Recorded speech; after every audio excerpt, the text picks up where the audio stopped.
أهلا بكم في حصاد الأسبوع الرياضي، ونبدأها من فينيسيوس جونيور. رسميا فينيسيوس جونيور لاعب ريال مدريد يحصل جائزة أفضل لاعب في ريال مدريد لشهر مارس. حصد النجم البرازيلي فينيسيوس جونيور جائزة أفضل لاعب في ريال مدريد لشهر مارس المنصرم، متفوقا على روديجير وتوني كروز وداني كارفاخال ورودريغو. وحصد أيضا في الأيام الماضية جائزة أفضل لاعب في الليغا لشهر مارس، حيث قدم فينيسيوس جونيور مع ريال مدريد في شهر مارس. شارك في 4 مباريات، سجل 5 أهداف في الدوري الإسباني، وسجل هدفا واحدا فقط في دوري أبطال أوروبا ضد لايبزيتش. وفي خبر آخر، ينتهي عقد كيليان امبابي لاعب باريس سان جيرمان الفرنسي مع الفريق الأول لكرة القدم في سوق الانتقالات الصيفي المقبل، بينما وجهته الأقرب والأقوى نحو ريال مدريد.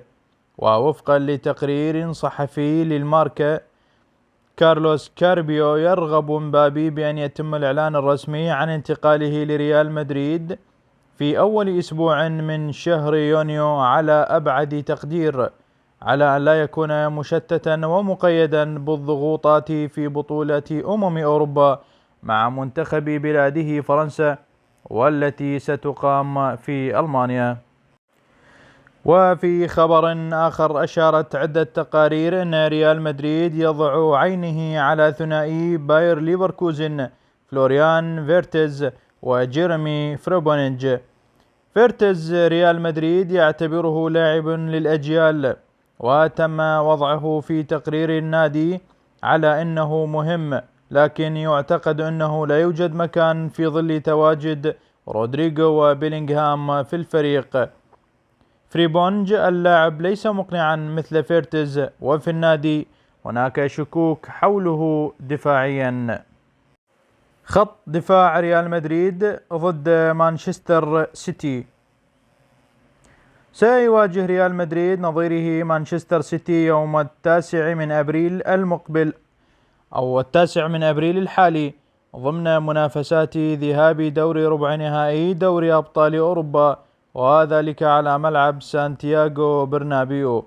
وفقا لصحيفة آس الإسبانية، سيتكون خط الدفاع ضد مانشستر سيتي في البرنابيو من كارفاخال ومندي وتشاوميني وروديغير. وأشارت إلى أن كارلو أنشيلوتي لا يزال يفكر أيضا في خيار مشاركة ناتشو بجانب روديغير، ولكن لا يوجد قرار نهائي حتى الآن. وفي خبر آخر، نجم ريال مدريد يقترب بقوة من الدوري الإنجليزي، وهي صدمة لأنشيلوتي، حيث كشفت تقارير صحفية إنجليزية عن منافسة بين مانشستر يونايتد ومانشستر سيتي وليفربول وأرسنال لضم نجم ريال مدريد في الصيف المقبل.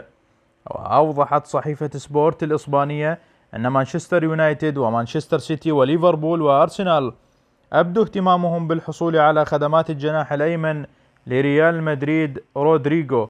وأشارت التقارير إلى أن أندية الدوري الإنجليزي الممتاز ال4 قد تواصلوا بالفعل مع ريال مدريد لمعرفة الخطط المستقبلية للجناح البرازيلي. وطبقا للتقرير، فإن ريال مدريد ليس مستعدا للاستماع إلى أي نوع من الاهتمام بلاعبه البرازيلي في هذه المرحلة من الموسم. وقد أوضح الأمر نفسه لفرق الدوري الإنجليزي المهتمة، كما أن اللاعب لا يفكر في مغادرة العاصمة الإسبانية هذا الصيف، وهو مستعد للقتال من أجل مكانه في النادي. ويستعد ريال مدريد بقوة للمنافسة على تحقيق لقب الدوري الإسباني الذي يعد هو الأقرب به.